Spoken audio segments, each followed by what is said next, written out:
अधिकार अगर चाहिए तो सरकार बनाना पड़ेगा साथियों।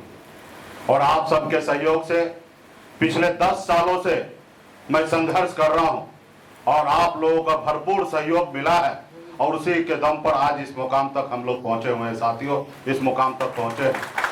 कल तक ये निषाद समाज को कोई जानता नहीं था, पहचानता नहीं था। अगर पूरे बिहार में अगर थोड़ा बहुत अगर निषाद समाज को लोग जानते थे तो सिर्फ मुजफ्फरपुर जिला में ही लोग जानते थे, पूरे बिहार में लोग नहीं जानते थे कि निषाद समाज क्या चीज है। लेकिन आज पूरे बिहार ही नहीं पूरे देश में अगर जानने लगे हैं तो सिर्फ मुकेश सहनी का योगदान नहीं है साथियों, सिर्फ मुकेश सहनी का योगदान नहीं है। इस मुकाम तक आने के लिए पूरे बिहार का एक एक निषाद मजबूती से वीआईपी पार्टी और निषाद विकास संघ के साथ खड़ा हुआ, इसके दम पर आज हम यहाँ पे पहुंचे हैं साथियों, उसके दम पर पहुंचे हैं। तो साथियों, कोई भी लड़ाई 2-4 दिन में नहीं जीता जाता है साथियों, उसके लिए समय लगता है। सिर्फ जरूरी है कि आप अपने कर्तव्य के साथ मजबूती से उस रास्ते पे चलिए साथियों, उस रास्ते पे चलिए।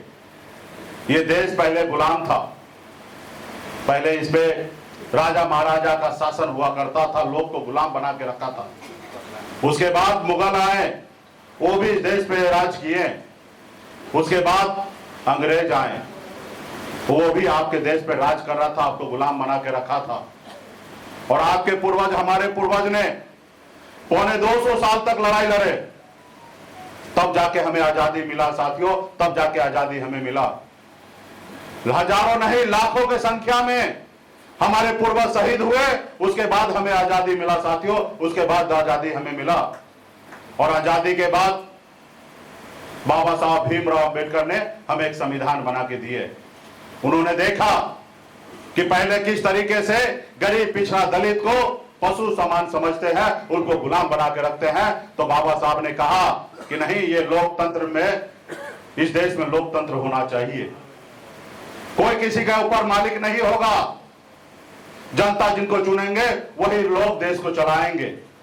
राजा का बेटा राजा नहीं बनेगा, अब राजा वो बनेगा जिसके पास वोट होगा, वो व्यक्ति इस राज्य का मुख्यमंत्री हो या देश का प्रधानमंत्री बनेंगे।